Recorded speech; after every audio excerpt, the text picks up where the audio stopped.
शिव पुराण के अनुसार शिवलिंग पे कौन कौन सा अन्न चढ़ाने से शिव जी प्रसन्न होते हैं और आपको सुखों की प्राप्ति होती है। सबसे पहला आता है गेहूँ। अगर आप गेहूँ शिवलिंग पे चढ़ाते हैं तो जिनको भी संतान प्राप्ति में प्रॉब्लम हो रही है या संतान आप कंसीव या बच्चा कंसीव नहीं कर पा रहे हैं या आप चाहते हैं कि आपका अच्छा संतान हो, तो उसके लिए अगर आप शिवलिंग में गेहूँ चढ़ाते हैं तो संतान की प्राप्ति होती है और जिनका संतान ऑलरेडी है उनके संतान का उन्नति देखा जाता है। दूसरा है काला तिल। अगर काला तिल आप शिव जी के ऊपर चढ़ाते हैं तो बहुत सारे कष्ट जो आप अभी भोग रहे हैं वर्तमान स्थिति में, कहा जाता है कि उस कष्टों का निवारण होता है।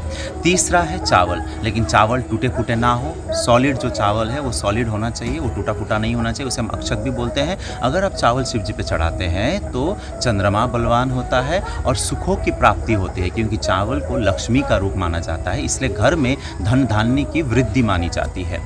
इसी के साथ अगर आप जौ चढ़ाते हैं शिव जी के ऊपर, अगर बाजरा चढ़ाते हैं शिव जी के ऊपर, और बहुत सारे ऐसे अन्न हैं जैसे मान के चलिए हरी मूंग की दाल। अगर हरी मूंग की दाल अगर आप शिव जी को चढ़ाते हैं तो कहते हैं कि तुरंत सुख समृद्धि में वृद्धि होती है और आने वाला भविष्य में भी आपको हमेशा ग्रोथ ही ग्रोथ देखने को मिलता है। तो ये कुछ ऐसे अन्न हैं जो शिव पुराण के हिसाब से अगर शिव जी पे ऊपर आप चढ़ाते हैं तो आपको बहुत सारी सुखों की प्राप्ति होती है, बहुत सारा लाभ ही लाभ होता है। हर हर महादेव।